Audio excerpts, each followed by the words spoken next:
Series reading from Bhagavad Gita Mahatmya, the glories of chapter 1 of the Bhagavad Gita from the Padma Purana. Parvati said, "My dear husband, you know all the transcendental truths, and by your mercy I have heard the glories of the Supreme Personality of Godhead. Lord Krishna, O Lord, now I long to hear from you the glories of the Srimad Bhagavad Gita, which was spoken by Lord Krishna, and by hearing which one's devotion to Lord Krishna increases." Lord Shiva replied, "That person whose body is the color of a dark rain cloud, whose carrier is the king of birds, Garuda, and who is lying on Anantashesh, the thousand-headed serpent, that Lord Vishnu, whose glories have no limit, I am always worshipping, my dear Parvati."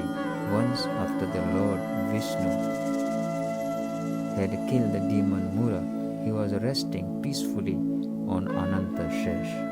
When the bestower of all good fortune of the universe, Sri Lakshmi, respectfully inquired from him, "Bhagavan, you are the controller and maintainer of the whole universe, but yet you are sleeping unhappily on this ocean of mercy, on this ocean of milk. What is the reason?"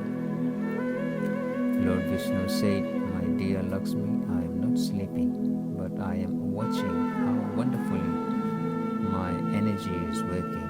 It is by this wonderful energy of mine by which I am controlling all things and yet remain separate.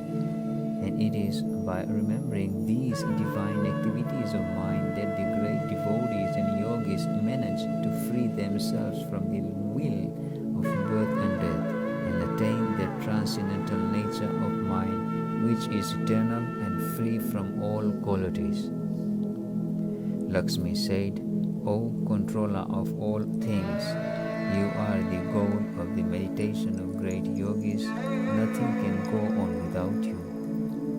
And yet you are separate. You are the cause of creation, maintenance, and destruction of all the material universes.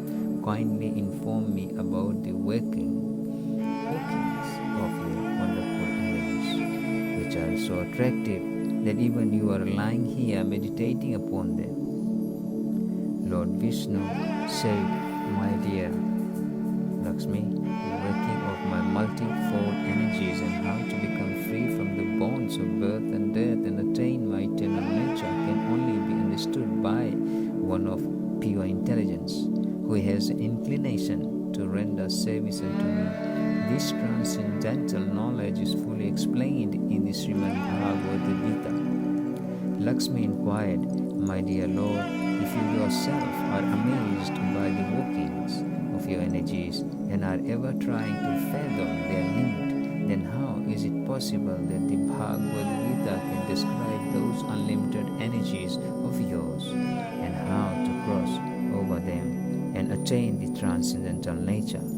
Lord Vishnu said, "I myself have manifested in the form of Bhagavad Gita. Please understand that the first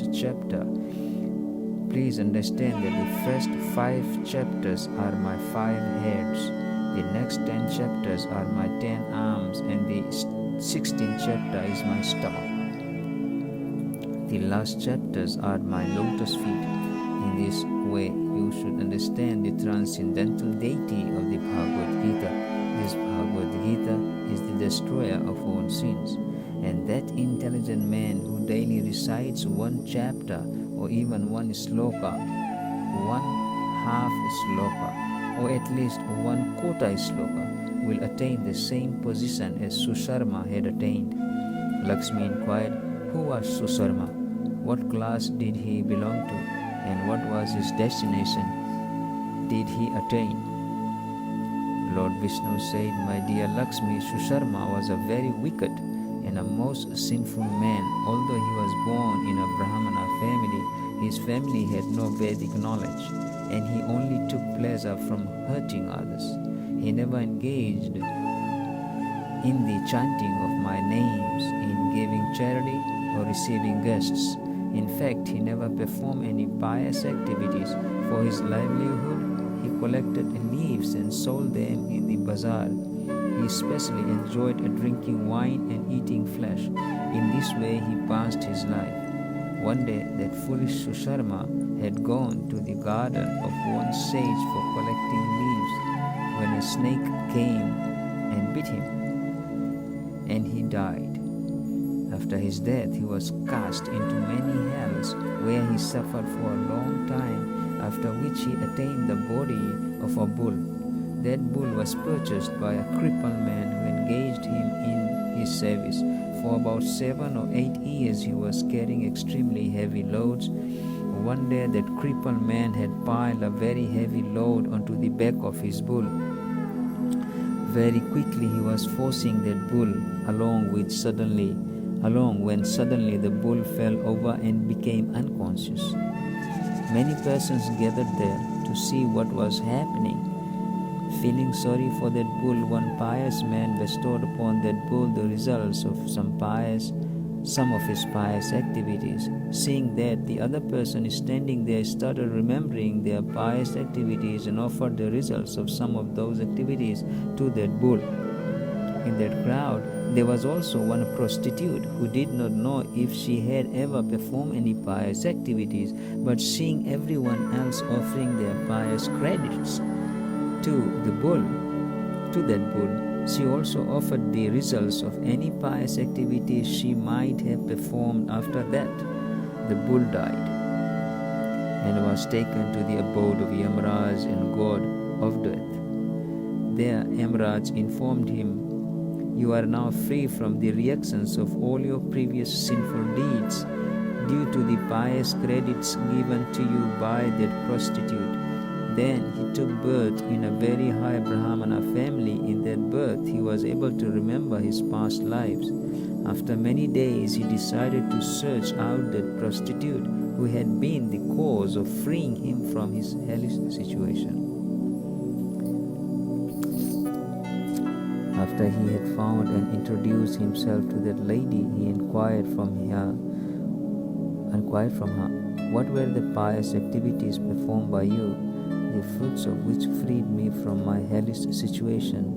The prostitute replied to him, "My dear sir, in that cage is one parrot which recites something every day. Hearing that recitation, my heart has become completely pure. The results of hearing that recitation I had given to you." Thereafter, they both inquired from that parrot about that recitation. That parrot, remembering his previous life, started to narrate his history. "Previously, I had been a very learned Brahmana, but due to my pride, I used to insult other learned persons. I was also extremely jealous. After I died, I was cast into many hells, and after a long time of suffering, I achieved this body of a parrot due to my past sinful activities. My mother and father died while I was a baby. One day, while I was lying on the hot sands with no protection, some rishis saw me and took me to their ashram and put me in a cage. At that same place, the children of those rishis were learning the recitation of the first chapter of the Bhagavad Gita, Srimad Bhagavad Gita. Hearing them repeat those slokas, I also started repeating those slokas along with them. Shortly after, one thief stole me from that place and sold me to this pious lady.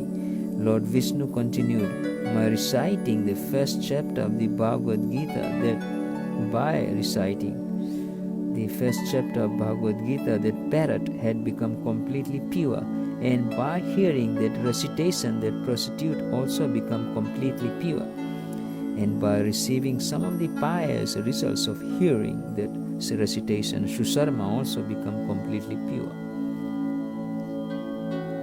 After discussing for some time the glories of the first chapter of Bhagavad Gita, Susharma returned to his home, and the three of them individually engaged in reciting the first chapter of Bhagavad Gita,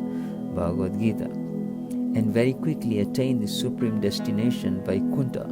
Anyone who recites, who hears, or he studies the first chapter of Bhagavad Gita will very easily cross over the ocean of material miseries and attain the service of the lotus feet of Lord Sri Krishna. Hare Krishna.